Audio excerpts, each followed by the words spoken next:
ये दशाश्वमेध घाट पे और राजेंद्र प्रसाद घाट पे जो डिमोलिशन एक्टिविटी इम्प्लीमेंट किया गया है डिस्ट्रिक्ट एडमिनिस्ट्रेशन के द्वारा। तो इसमें कई लोगों ने मुझसे ऐसे पूछा कि ये जो डिमोलिशन हुआ ये गलत हुआ है या ये नहीं होना चाहिए था या ऐसा कैसे हो गया।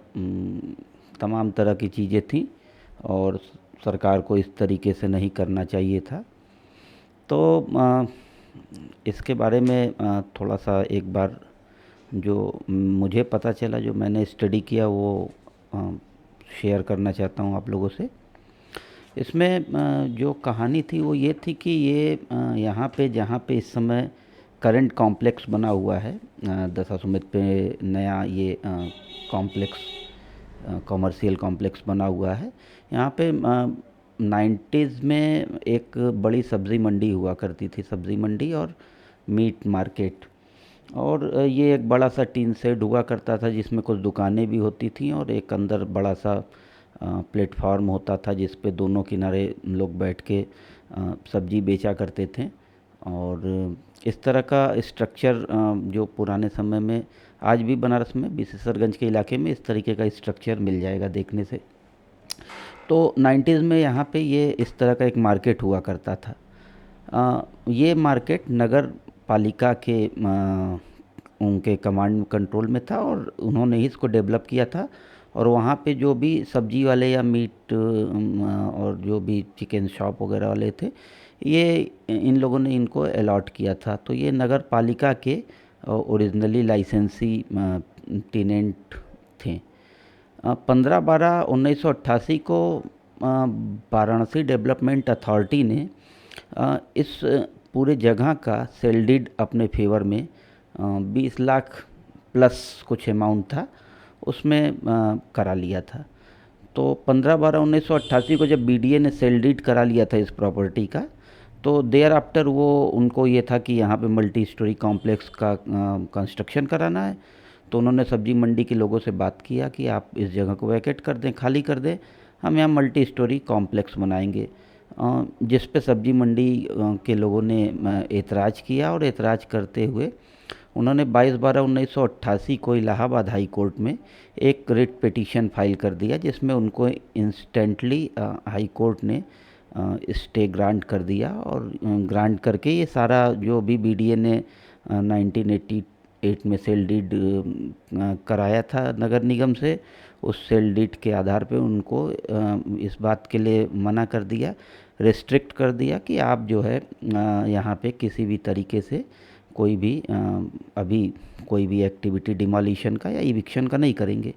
तो ये स्टे हो गया। स्टे होने के कारण वाराणसी डेवलपमेंट अथॉरिटी की ये मजबूरी हो गई कि वो कोई सेटलमेंट करें, वहाँ के दिन जो सब्जी मंडी के लोग थे उनसे कोई सेटलमेंट करें। तो चूँकि स्टे ऑर्डर सब्जी मंडी के लोगों को मिल चुका था तो सारा कमांड एंड कंट्रोल सब्जी मंडी के लोगों के पास हो गया था। और बीडीए की ये मजबूरी हो गई थी कि उनसे कोई ना कोई सेटलमेंट इस तरीके का करे जो जिससे वो सेटिस्फाइड हो जाएं और उनके सेटिस्फेक्शन के बाद ही वहाँ पे वो जगह छोड़ते और किसी तरीके से कंस्ट्रक्शन का काम शुरू हो पाता। तो ये सब सारी चीज़ों को देखते हुए उन्होंने कहा कि सब्जी मंडी के लोगों से कहा कि आप अपना केस वापस ले लें। और तो इस पे सब्जी मंडी ने अपने शर्त के हिसाब से एक एग्रीमेंट कराया। और ये एग्रीमेंट 22/1/1990 को उन्होंने कराया। और 1990 में जो है 22/1/90 को एक एग्रीमेंट हुआ सब्जी मंडी और सब्जी मंडी और वाराणसी डेवलपमेंट अथॉरिटी के बीच रिटन एग्रीमेंट हुआ। उसमें कई तरीके के कंडीशंस अपने हिसाब से, क्योंकि जैसे मैंने बताया कि स्टे ऑर्डर जो कि सब्जी मंडी वालों को मिला था, इसलिए पूरा कमांड और पूरा डोमिनेंट पोजीशन जो है वो सब्जी मंडी के लोगों के पास था। तो वो एक एग्रीमेंट उन्होंने अपने मन माफिक कराया। सारी चीज़ें शर्तों को उन्होंने सारा समझ के ही किया होगा और एक एग्रीमेंट हुआ। और इस एग्रीमेंट के आधार पे 7/5/1990 को इलाहाबाद हाई कोर्ट से सब्जी मंडी के लोगों ने अपना केस वापस ले लिया और उस जगह को खाली कर दिया, जिसके बदले में इन लोगों को टेम्पोरली वहाँ पे शिफ्ट किया गया था राजेंद्र प्रसाद घाट और उसके आसपास के इलाकों में। इसलिए शिफ्ट किया गया था क्योंकि अभी कंस्ट्रक्शन के काम में काफ़ी टाइम लगना था, तो उनको कोई ना कोई अल्टरनेटिव अकोमोडेशन दिया गया था। और वो लोग वहाँ पे थे धूप गर्मी बरसात में। पहले तो ये एकदम खुला ओपन टिन शेड हुआ करता था, फिर धीरे धीरे लोग जब रहने लगे, और इधर कॉम्प्लेक्स का काम भी जो कमिटमेंट वाराणसी डेवलपमेंट अथॉरिटी का था कि 8 से 10 महीने में पूरा हो जाएगा, वो भी 8 से 10 महीने में पूरा नहीं हुआ। तो धीरे धीरे लोगों ने उसको फिर इस तरीके से हैबिटेबल कंडीशन में बनाया कि अगल बगल से जाली लगा के और आगे कुछ उसमें जाली का गेट वगैरह लगा के, ताकि कम से कम वहाँ पे उनको जो भी अपना प्रोडक्ट या गुड्स वगैरह रखना हो तो वो सारी चीज़ें ख़राब ना हो और एक सिक्योरिटी भी रहे। तो उन्होंने सारा सब ये सब कर लिया। लेटर ऑन इधर कॉम्प्लेक्स तो बना नहीं 90 के बाद, क्योंकि तमाम तरीके के उसमें हर्डल्स थे, और गंगा किनारे 200 मीटर के कंस्ट्रक्शन पे भी 2005 में रोक लग गया था। तो ये सारी चीज़ें थी। इसी दौरान गवर्नमेंट ने कई बार कोशिश किया बीच में कि इनको बेदखल किया जाए। ये जो इनका स्ट्रक्चर था, उधर दुकान भी नहीं बना था और इधर से इनको हटाया जाए।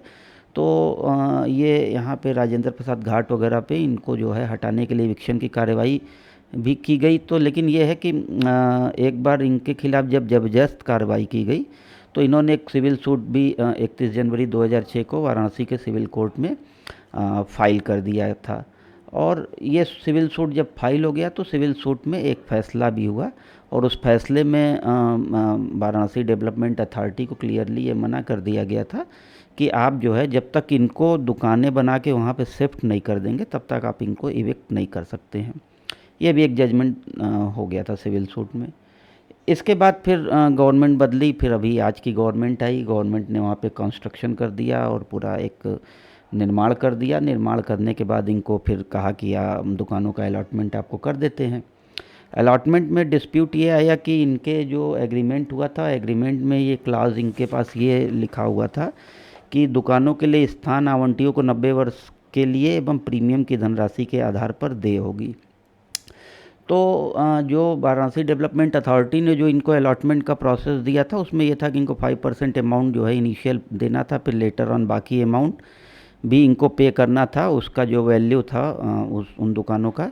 तो इसके अगेंस्ट ये लोग सब्जी मंडी वाले फिर से इलाहाबाद हाई कोर्ट चले गए, और ये 2022 में, और वहाँ से 13/9/2022 में इनके पिटीशन को हाई कोर्ट ने ये कहते हुए डिसमिस कर दिया कि जब आपका एक एग्रीमेंट तय हो चुका है कि दुकानों के लिए स्थान आवंटियों को 90 वर्ष के लिए एवं प्रीमियम की धनराशि के आधार पर देय होगी, तो ऐसे में सब्जी मंडी वालों की ये मांग थी कि उनको किराए पे ये जगह दी जाए, न कि उनसे कोई पैसा लिया जाए एक मुश्त।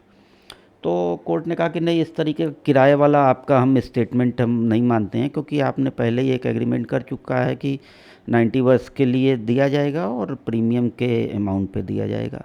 और उसके बाद एक क्लाज और भी था इसमें, क्लास 4 के एग्रीमेंट में, वो ये था कि यदि किसी आवंटी को एक मुश्त धनराशि के भुगतान में कठिनाई होगी तो प्रथम पक्ष किसी बैंक के माध्यम, प्रथम पक्ष मतलब वाराणसी डेवलपमेंट अथॉरिटी, किसी बैंक के माध्यम से उसे ऋण दिलाने की व्यवस्था करेगा। तो हाई कोर्ट ने ही कहा कि जब आपके एग्रीमेंट में ये लिखा हुआ है कि आपको लीज पे लेना है और प्रीमियम भी पे करना है, और अगर लोन में आपको कोई प्रॉब्लम होगी तो वाराणसी डेवलपमेंट अथॉरिटी आपको असिस्ट करेगा, तो ऐसे में फिर आपका किराए पे ये जगह का मांग किया जाना कहीं से उचित नहीं है। उन्होंने पिटीशन डिसमिस कर दिया। अब रह गया कि इसमें दिक्कत कहाँ रही। दिक्कत ये आ रही है कि थोड़ा सा एक दो चीज़ है, वो क्या वहाँ पे उन्होंने किस तरीके से लोगों ने बातचीत किया, वो ये है कि जैसा कि इनके एग्रीमेंट में था कि दुकानों के लिए स्थान आवंटियों को 90 वर्ष के लिए एवं प्रीमियम की धनराशि के आधार पर देय होगी। तो इसको ज़रा समझने की ज़रूरत है कि जो लीज़ होता है तो लीज़ में ज़रूरी नहीं कि कोई वन टाइम अमाउंट आप लें। लीज़ 3 तरीके से हो सकता है। एक तो ये है कि आप वन टाइम अमाउंट ले लें, और एक कोई उसको कहेंगे आप नॉमिनल, या फिर उसको कहेंगे एग्जाम्पलर, कोई एक केवल दिखाने के लिए आप उसको जो है एक प्रीमियम का अमाउंट तय कर देंगे। 1 रुपये महीने पे भी लीज़ होता है। अभी विद्यापीठ ने किया है लीज़ गवर्नमेंट को, जो रोपवे बनारस में बनने वाला है। तो लीज में 3 है। एक तो ये है कि आप वन टाइम आप अमाउंट ले लें, और एक उसमें कोई सांकेतिक लिख दें कि ये अमाउंट जो है वो 1 रुपया महीना 2 रुपया महीना हम आपको एज ए प्रीमियम देंगे। या केवल प्रीमियम पे होता है कि अगर आप 5,000 रुपये, 4,000 रुपये, 2,000, 1,000, 10,000 जो भी है वो महीना प्रीमियम आपको 90 ईयर्स तक पे करना होगा, या 30 ईयर्स तक पे करना होगा, उसके बाद नहीं पे करना होगा। या दोनों कंडीशन होता है कि कुछ एक मुश्त ले लें और उसके बाद फिर कुछ प्रीमियम का अमाउंट कर दें। तो ले दे के इसमें कोई डिस्प्यूट इस तरीके का नहीं है, जो डिस्प्यूट जिस तरीके का लोगों को समझ में आ रहा है, इसमें कहीं ना कहीं लैक ऑफ कम्युनिकेशन है, लैक ऑफ अंडरस्टैंडिंग है, मिसकम्युनिकेशन है। और कहीं ना कहीं इसको समझने में सब्जी मंडी के लोगों को या फिर गवर्नमेंट को उनको समझाने में, या दोनों के बीच में कोई जो मीडिएटर हो उनके लैक ऑफ मीडिएशन में कहीं ना कहीं कोई प्रॉब्लम हुई है, जिसके कारण ये डिस्प्यूट अननेसेसरली अराइज हो गया और गवर्नमेंट को अननेसेसरली ये डिमोलिशन एक्टिविटी करना पड़ा। और जो वहाँ के सब्जी मंडी के दुकानदार थे उनको अनावश्यक रूप से इस तरीके से बेदखल होना पड़ा।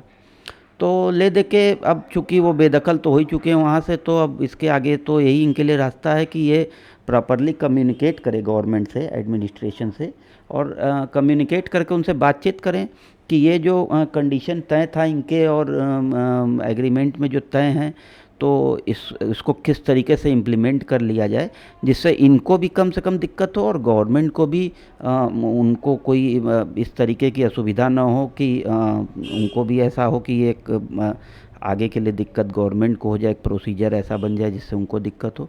तो कहीं ना कहीं इसमें लैक ऑफ कम्युनिकेशन है। तो ये एक बढ़िया सा इनको टेबल टॉक करना चाहिए दोनों पक्षों को, और इस टेबल टॉक के बाद निश्चित रूप से चूँकि एग्रीमेंट है, सब्जी मंडी के पास भी है और बीडीए के पास भी है, तो इस प्रॉब्लम का सल्यूशन हो गया। रह गया कि इनको जो इविक्ट किया गया तो वो तो इविक्ट होना ही था, क्योंकि 13/9/2022 को इनकी पिटीशन डिसमिस हो गई थी, जिसके अगेंस्ट ये लोग इलाहाबाद हाई कोर्ट के अगेंस्ट सुप्रीम कोर्ट भी नहीं गए थे, ना इन्होंने कोई फर्दर कोई स्टेप लिया सुपीरियर कोर्ट में। तो ये स्टेप तो होना ही था, 5 महीने बाद हुआ। हालांकि मुझे लगता है कि ये जैसे इतना दिन चला था, होली के 1-2 दिन बाद भी हो सकता था, क्योंकि होली सामने जब होता है तो एक थोड़ा सा ये सेंटिमेंटल, हमारे यहाँ कहा जाता है होली का त्यौहार, दीपावली का त्यौहार एक बड़ा सेंटिमेंटल त्यौहार होता है। तो अभी जैसे अब 2 दिन बाद त्यौहार है, कितने लोग तो अभी वहाँ पे सेटल भी नहीं हो पाए, क्योंकि उनके जो सारे सामान थे वो प्रॉपरली एक उसको ले जाके कहीं पे सेट करना, और सामने होली का भी त्यौहार है, तो 1-2 दिन बाद भी हो सकता था। एनी हाउ अब तो हो गया, इसलिए इस पे बहुत ज़्यादा हम लोग सोचना हम लोग के लिए बेकार है। लेकिन मेरा ये मानना है कि इसमें लैक ऑफ कम्युनिकेशन है, कहीं ना कहीं सब्जी मंडी के लोगों को वो और गवर्नमेंट को इसमें बैठ के एक बढ़िया टेबल टॉक करके लोगों के प्रॉब्लम्स को उसमें सॉर्ट आउट करना चाहिए और उसके सॉल्यूशंस को मीट आउट करना चाहिए। अब एक चीज़ और भी है कि जब जो ओरिजिनली डिस्प्लेस हुए थे 1990 में, उसके बाद से अब तक कुछ लोग तो लेजिटिमेट हैं जो एक्चुअली वहाँ से बेदखल हुए थे, जो राइटफुल्ली वहाँ पे फिर थे। बहुत से इस बीच में ऐसे भी लोग आ गए हैं जो एक्चुअली वहाँ से डिस्प्लेस्ड नहीं थे, लेकिन अब यह है कि वहाँ पे एक तैयार हो गया था एक माहौल, एक टीन शेड का, तो उसी के बीच में वो भी हो गए।